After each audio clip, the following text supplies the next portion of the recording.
Bom dia, meus amigos, minhas irmãs. É com muita alegria que nós estamos aqui e, como sempre fazemos, que é uma alegria imensa para nós, vamos trazer alguma coisa do que nós observamos, que nós aprendemos com o nosso Chico Xavier, que agora, no dia 30, faz 23 anos da sua desencarnação. E ele... Então, vamos lá. Na sombra do abacateiro, onde ele ficava nas tardes, noites de sábado, na periferia, junto àquelas mães da periferia, ele falava sobre o Evangelho. São os irmãos do Calvário, que foi dito, os hóspedes de Jesus. E ele sempre comentava um trecho do Evangelho aberto aleatoriamente. E aí, numa tarde, falando aos médiuns, ele disse: os médiuns, principalmente os solteiros, vivendo sintonizados com o mundo espiritual, às vezes se desinteressam da Terra. É preciso que alguma coisa nos prenda à Terra no mundo, porque senão perdemos a vontade de permanecer no corpo. E ele continuou: vejam bem, o que me interessa na Terra, a não ser a tarefa mediúnica? Nada mais. Dinheiro, eu só quero o necessário para viver. Então, eu procuro me interessar pelos meus cachorros, pelos meus gatos, porque se não me ligar em alguma coisa, eu deixo vocês. Palavras do nosso Chico. E ele falando sobre o autismo. É preciso que os pais da criança autista conversem muito com ela, principalmente a mãe. É necessário chamar o espírito para o corpo. A importância do corpo, da reencarnação, veja. Se não agirmos assim, muitos espíritos não permanecerão na carne, porque a reencarnação para eles é muito dolorosa. Numa tarde, em sua casa, alguém chegou com um teclado e se instalou perto do Chico. Um jovem, aparentando uns 18 anos, começou a dedilhar o instrumento. Eram sons e ritmos impregnados de nostalgia. Várias horas de seleção musical, todos calados. Chico, feliz, ouvia o moço. Então o Chico começou a contar a história desse rapaz. Era uma tarde no açude, lá em Pedro Leopoldo, onde costumava ir e conversava muito com os espíritos. Dentre eles, um me impressionava mais porque se apresentava muito triste. Várias vezes conversávamos com ele. E o Chico dizia para ele: você precisa reencarnar. Não quero, replicava o espírito. Por quê? Vou sofrer muito. Mas você precisa reencarnar, eu lhe peço. O espírito ficava muito triste. Chamava-se Sibelius. E o diálogo continuava: venha, Sibelius. Você precisa reencarnar? Não. Venha, eu vou ajudar você. Eu tenho medo. Não precisa ter medo, disse o Chico. Eu vou encontrá-lo, porque você não quer reencarnar, porque vou sofrer. Todos nós sofremos, dizia o Chico. Eu também sofri muito. E veja, estou aqui. O pacto. Chico, então, numa cartada final, disse: vamos fazer um pacto. Vou ajudar você. Venha. Prometo-lhe que vou reencontrá-lo. Você garante mesmo? Perguntou o espírito. Um dia vou reencontrá-lo e vou ajudá-lo. O espírito pareceu compreender e depois disso desapareceu. Passaram-se os anos, muitos anos, e nada de Sibelius. Orávamos sempre por ele. Olhou ternamente para o jovem músico e explicou: aquele espírito era você, Sibelius, e como lhe prometi, aqui estou. Olha que beleza, hein? A infância. A mãe de Sibelius contou ao Chico que Sibelius nasceu com um problema patológico qualquer. não era um menino totalmente normal. Aí veio a surpresa. Um dia sua mãe acordou. Sibelius tinha levantado e foi tocar piano. A casa inteira encheu-se de música e todos acordaram. Sibelius executava peças musicais lindíssimas. Olha só. A Valsa Triste, no livro Chico Xavier, o Apóstolo da Fé. Vejam, que beleza como o Chico tinha um amor pelas pessoas, né? Um amor. Gente, olha, para a gente alcançar o amor, nós precisamos de duas coisas, 2 passos iniciais. O primeiro é o perdão, é perdoar. O segundo é pensar nos outros. Pensar nos outros mais do que pensamos em nós. Nos 60 minutos de 1 hora, quantas vezes nós pensamos? Quanto tempo nós pensamos no próximo? Nas 24 horas de um dia, quais as horas que nós mentalmente estamos preocupados com o próximo? E no ano, então, nos meses, nem se fala. Então, gente, para alcançarmos o amor, precisamos pensar nos outros. No livro Chico Xavier, o Apóstolo da Fé, Chico uma vez mandou um livro para uma senhora que não sabia ler. Se eu tivesse mandado, provavelmente ela se sentiria humilhada ou ofendida por saber que eu saberia que ela não sabia ler. Mas a diferença é que o Chico enxergava onde as pessoas não veem, onde nós não enxergamos. Então, nossa irmã aprendeu a ler para escrever uma carta agradecendo ao Chico, o presente do livro. O Chico enviara um livro a uma senhora quase anônima. Seu gesto de grandeza espiritual surtiu os melhores resultados.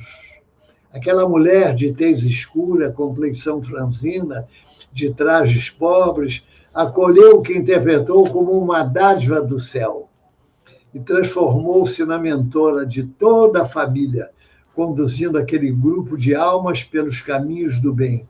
Gente, o Espiritismo é a doutrina do livro. O Espiritismo é a doutrina do conhecimento.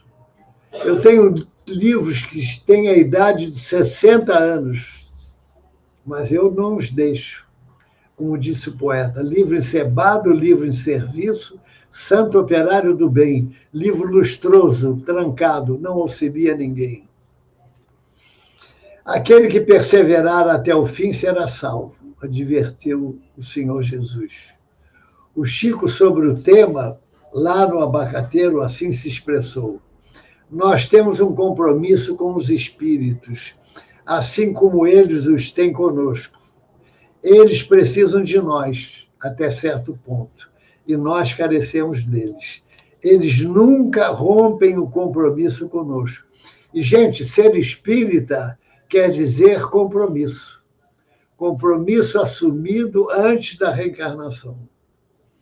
Continua o Chico. Mas quando rompemos os laços do trato com eles, desertando da tarefa, perdemos aquela cobertura espiritual mais direta. Olha aí, gente. Vamos refletir sobre isso. E ele completou: quando um companheiro de doutrina deixa o serviço, ele não tem mais aquela alegria de outrora. Fica-lhe faltando alguma coisa. Uma espécie de melancolia toma-lhe o semblante. É que rompemos o pacto e sofremos as consequências. Meditemos nesta verdade, nessa realidade. Certa noite, em Pedro Leopoldo, um companheiro espírita, mas um tanto cético, duvidava do cheiro de éter. Eu senti muitas vezes em Uberaba, eu senti, que de quando em quando inundava o ambiente. Até que um dado momento, uma verdadeira chuva de perfume caiu no colo dele, molhando-o por inteiro. Eu acho que depois desse fenômeno ele não duvidou mais. Ao final da reunião, poucas pessoas presentes, Os espíritos estão pedindo que cada um de nós forme uma frase, disse Chico. Um pensamento rápido sobre Jesus, sobre a fé, a caridade, coisa espantosa. À medida que externávamos o pensamento, a frase que proferíamos se nos materializava na boca. Palavras do Chico. As palavras saíam de nossos lábios repletos de luz. Olha que maravilha. Apagando-se em seguida. E Chico pediu, não contem a ninguém o que vocês viram aqui, pois se começar a vir muita gente, o serviço do livro ficará prejudicado. Chico tinha bom humor em todas as situações. O Espiritismo é a doutrina da paz, disse o Chico. Emmanuel tem me ensinado a não perder tempo discutindo. Tudo passa. E ele continua, um dia nós vamos compreender a necessidade de uma união mais profunda, quando nos sentimos ameaçados pelas religiões intolerantes que estão crescendo muito. Onde vamos? E completou a conversa dizendo, eu não sei onde nós vamos parar, atacando uns aos outros. Assim, os espíritas devem estar com muito tempo. De minha parte, não tenho tempo de responder a nada. Já saio da cama com muito serviço. E é assim o dia todo. Trabalhava o dia inteiro. Lamento os companheiros que ainda não descobriram a alegria de viver de espírito desarmado. Depois eles se queixam de depressão, falta de fé. Ora, estão cavando um abismo. Como é que vão enfrentar a hora da desencarnação? O Chico, no dia que ele foi agredido por uma senhora alterada, eu assisti ele contar em Uberaba, ele disse que ele olhava para os amigos dizendo, não venham, porque ela é muito forte. Quando ela acabou de agredi-lo, ela disse, e agora você vai me dar passe, olhando pela sala de passes, meio. Aí ele conta, sempre com bom humor, mesmo sofrendo. E ela foi para lá, eu fui atrás dela igual um cachorrinho, porque eu acho que o magnetismo dela era muito forte. Quando entrou na sala, entraram, Emmanuel apareceu e disse, Chico, vamos falar ao coração dela. Você vai falar ao coração dela para acalmá-la. Aí o Chico perguntou ao Emmanuel, mas o senhor acha que eu estou errado? Eu tenho a razão. E Emmanuel então disse essa frase que é uma bênção. Essa frase dá para fazer uma palestra. Chico, você tem a razão, mas ela tem a necessidade. Então, Chico, na sua opinião, perguntou a um homem rico, qual é o homem mais rico? Para mim, o homem mais rico é o que tenha menos necessidades. E o homem mais justo e sábio? O homem mais justo e sábio é o que cumpre com o dever. E o confrade disse, o que você está me dizendo é o óbvio. A resposta do Chico, tudo que está no Evangelho é o óbvio. Não existem segredos nem mistérios para a salvação da alma. Nada mais óbvio que a verdade.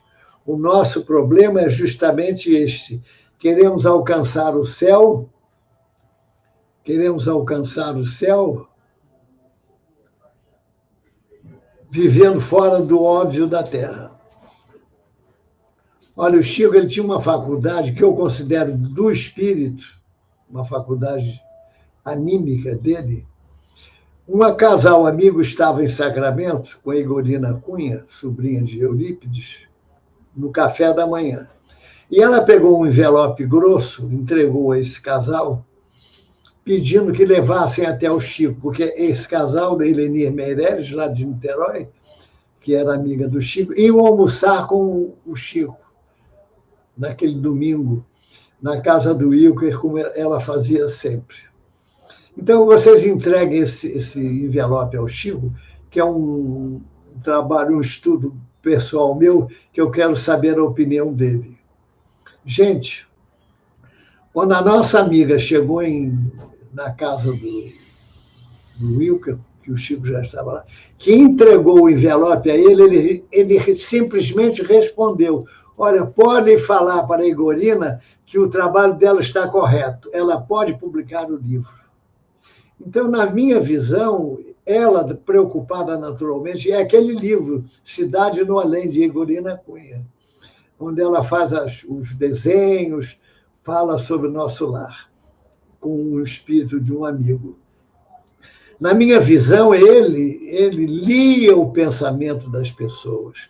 Quando ela pensava, preocupada se estava certo, se estava correto aquele trabalho, ela pensava no Chico. E o Chico, então, registrava o pensamento dela, e quando o casal chegou, ele simplesmente respondeu o que ele já sabia. Porque as criaturas de diversos credos, de todos os conhecimentos científicos, a rigor respeitam o homem Chico Xavier, ainda que não professem o espiritismo, nem creiam nas mensagens ou na vida espiritual post-mortem. Porque o difícil não é ser Chico Xavier como médium, o difícil é imitá-lo em sua dimensão humana. Aí está o cerne da questão. Numa noite, Dona Dalva Borges, presidente da Comunhão Espírita Cristã, se aproximou de Dona Maria e lhe disse: Dona Maria, é para a senhora trabalhar nos passes. A distinta companheira assustou-se e disse: Eu? Eu não, sou iniciante no Espiritismo. Então, se não quer, é para ir falar com o Chico, porque foi ele que mandou. E foi. Chico, você quer mesmo que eu aplique passes magnéticos? Mas eu sou novata no Espiritismo, eu posso? Pode sim, respondeu ele. Por que não? Mas eu nem sei transmitir passe. Chico então falou para a senhora: ora, Dona Maria, quando a senhora impuser suas mãos sobre as cabeças dos necessitados de energia salutar e fizer uma prece, os espíritos farão o que for necessário. Vejam, tem muita gente que diz que tem que ter técnica para dar o passe, tem que ter isso, tem que ter aquilo. Eu acho que para dar o passe tem que ter coração, tem que ter boa vontade. No Evangelho, no capítulo 10, no item 16, a indulgência, quando ele adverte quanto à intolerância, respondendo sobre esse caso da Dona Maria: sede indulgentes, meus amigos, porquanto a indulgência atrai, acalma, ergue ao passo, que o rigor desanima, afasta e irrita. Tudo ou quase tudo aconteceu com o Chico, as situações mais inusitadas e diferentes. Nosso amigo conheceu. Certa feita, um bêbado mastigando um pedaço de pão, olha aí, gente, se aproximou e disse: Chico, se você é mesmo humilde, este pedaço de pão que estou mastigando, coma este pedaço de pão que estou mastigando. E Chico, com a maior naturalidade, comeu o pedaço de pão. Quem de nós comeria? O chefe do Chico no Ministério da Agricultura, ele era um homem boníssimo. Ele experimentava a boa vontade, a assiduidade, a disciplina do funcionário, dando-lhe condução para regresso à sua residência. Depois que esse funcionário trabalhasse por 12 anos, muito bom o chefe. Olha só o que aconteceu, gente. Prêmio conquistado, Chico e mais um colega que dirigia a charrete viajavam juntos. Só que o colega, para que o burro andasse mais depressa, construiu uma espécie de ferrão para que o maquinista, que era o nome do burro, andasse depressa. E meu chefe dizia: engraçado, como fulano maquinista é sempre esperto, ativo. Durante 6 anos, Chico presenciou aquela situação, sem poder dizer nada, até que o colega foi transferido para outra cidade. No dia da despedida, o maquinista ainda nos levou. Quando voltou, o burro, muito suado, cansado, trouxe o nosso chefe. Este, então, disse: maquinista, ficamos sem a companhia do fulano de tal, aquele do ferrão. Que pena, não é, maquinista? Mas você trabalhou, está com a consciência tranquila, não é mesmo, maquinista? Olha só o que aconteceu. Palavras do Chico: eu nunca tinha visto um burro rir como um jumento, e ele o fez umas 40 vezes. Meu chefe me falou, aquela risada daquele burro me impressionou. Você não acha alguma coisa? Eu não posso saber, eu sou um servidor, dizia o Chico. Mas um colega contou o trato que o maquinista era submetido, do ferrão. Às vezes sangrava e o Chico, às escondidas, passava uma pomadazinha para abreviar o sofrimento do nosso irmãozinho maquinista. O chefe levantou a cauda do maquinista e viu aquelas cicatrizes enormes. Então o chefe mandou aposentar o burro, 2 anos no pasto, sem trabalhar para ninguém. E Chico arrematou, ele nos perdoava, aguentava tudo aquilo, não podia denunciar. O negócio de aguentar calado não é só conosco, não. E sobre a misericórdia, no Evangelho, capítulo 10. Conhecemos em Pedro Leopoldo, disse o Chico, um homem que fora seriamente ultrajado por um outro. Olha, gente, a importância do perdão. O ultrajado se impregnou de um sentimento de vingança muito difícil de ser erradicado. Só falava em matar o opositor. Aquele homem, no conceito dele, havia destruído a sua felicidade. Escreveu que ele, doutor Bezerra, então escreveu que ele tivesse paciência, que a justiça vem de Deus, e que não era justo que ele atentasse contra a vida de um homem que também era filho de Deus. Durante 2 anos, às sextas-feiras, ele ia em Uberaba, Chico, estou precisando de gasolina, porque ainda tenho a ideia de matar aquele homem, preciso de gasolina para perdoar. E aí, doutor Bezerra mandava uma mensagem. Ele ia pedir reforço, dizia ele. Preciso de gasolina para mais uma semana, para não cometer o crime.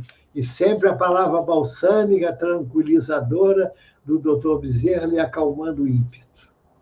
Passados mais ou menos 2 anos, numa sexta-feira, ele chegou diferente.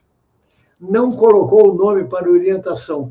Era tantas vezes que o próprio Chico se admirou e perguntou a ele se ele não ia colocar o nome do homem. Aí ele disse, não, eu não quero mais, porque ontem passei em frente à sua casa e estava o velório dele. Olha só, gente, se ele tivesse cometido esse crime. Quantas encarnações para pagar esse débito, para resolver esse problema? Então ele estava tranquilo, consciência tranquila, e o homem foi embora.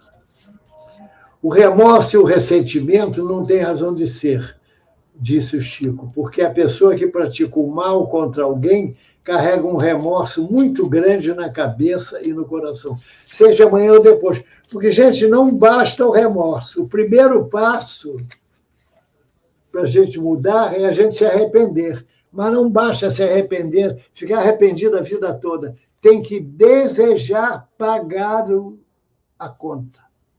Só quando desejamos e nos propomos a pagar a conta é que a coisa começa a melhorar.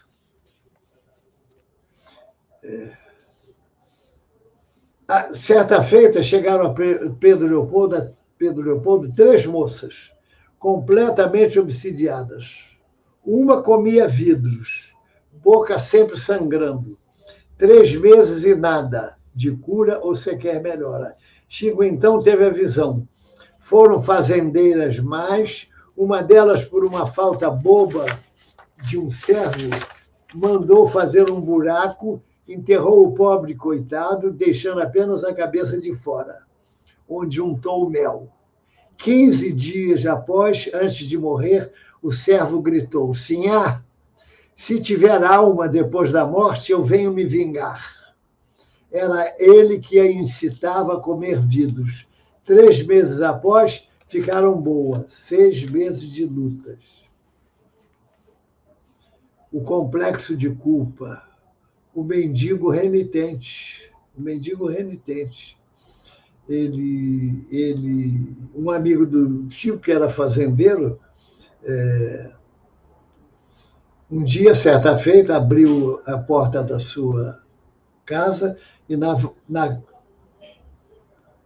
varanda estava um mendigo deitado. Ele, condoído, levou o mendigo para um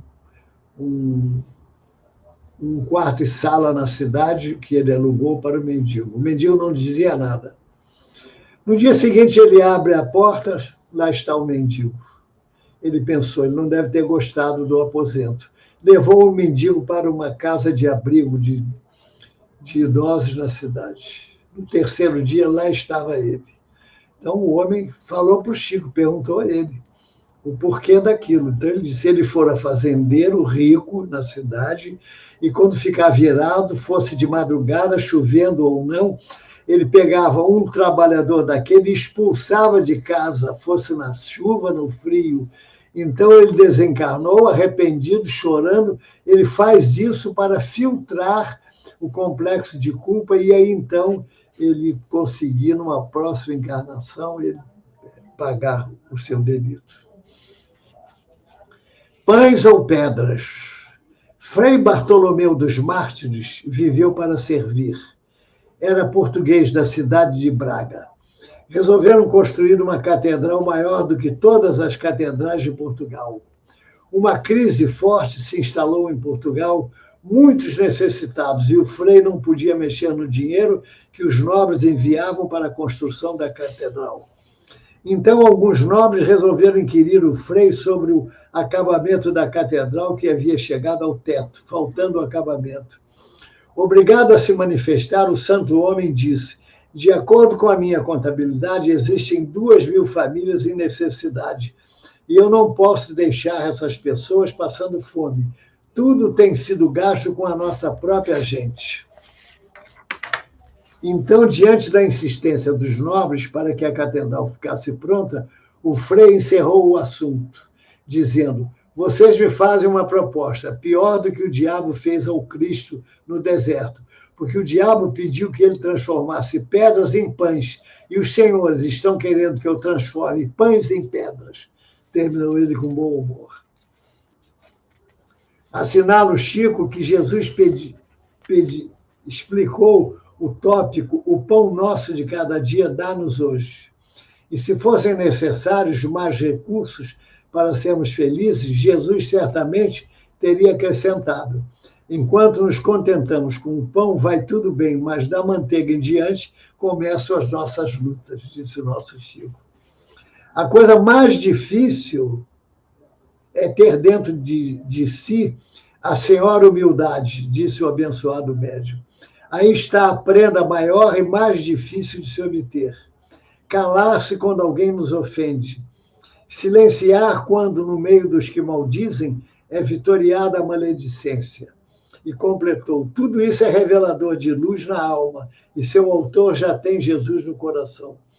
Por que você não revida a ofensa? Perguntaram ao Chico. Porque respondeu, o sofrimento virá em dobro para mim.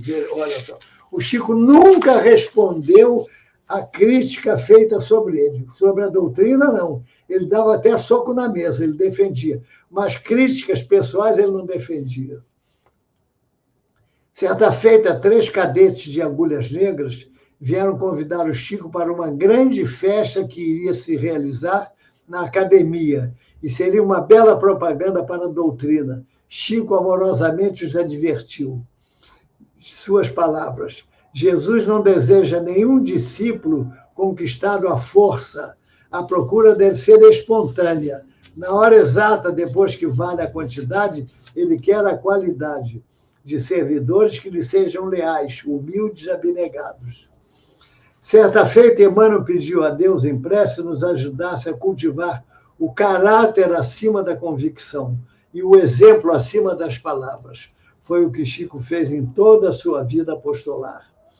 Numa roda de confrades, todos criticaram severamente um político. Chegando a vez do Chico, Emmanuel lhe advertiu, silencie, não vale nada. Vamos dar um passe no Chico, disseram, está obsedado, não conseguiu falar nada. E deram. Em casa, Emmanuel disse, você está com Jesus, e por isso precisa cuidar da língua. É difícil, mas é o caminho que nós temos um dia que transcorrer. Conclusão. Pascoal Comanducci, médium mineiro, disse o seguinte sobre o jovem Xavier. Esse menino assombrará o mundo. Está cercado de falanges tão poderosas como as que assistiam a Jesus. Escreverá mediunicamente centenas de livros e será intransigente defensor e divulgador do Espiritismo, codificado por Allan Kardec. Viverá muito. Desencarnado, não terá substituto, da mesma forma que Jesus. Chico é único no planeta. Só ele, em encarnação posterior, poderá retomar o leme e dar continuidade à obra específica que lhe foi confiada pelo Altíssimo. Poderá ter, em princípio, sucessores, substitutos, reafirmo, disse Pascoal, jamais. Gente, os livros de Chico, 530, estão esquecidos. A maioria dos livros estão esquecidos. Ele veio para complementar, para detalhar, para aprofundar, para explicar, para esclarecer as obras de Kardec. Então, gente, precisamos pensar nisso. Repito, o Espiritismo é a doutrina do livro, do conhecimento. Com o mesmo entusiasmo que iniciou suas atividades psicográficas em 8 de julho de 1927, 2 dias antes de desencarnar, olha só, gente, compareceu ao Grupo Espírita da Prece, visitou demoradamente, cumprimentou a todos, sempre com um leve sorriso. Foram 75 anos de serviço ininterrupto ao Senhor.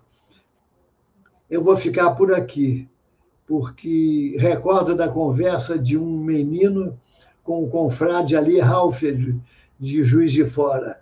Disse-lhe o menino: o senhor é o melhor orador da cidade. Ora, por quê? Respondeu o denodado trabalhador da Seara Espírita: porque fala pouco. E a conversa terminou ali. E a gente, eu agradeço a paciência de todos e a conversa termina por aqui.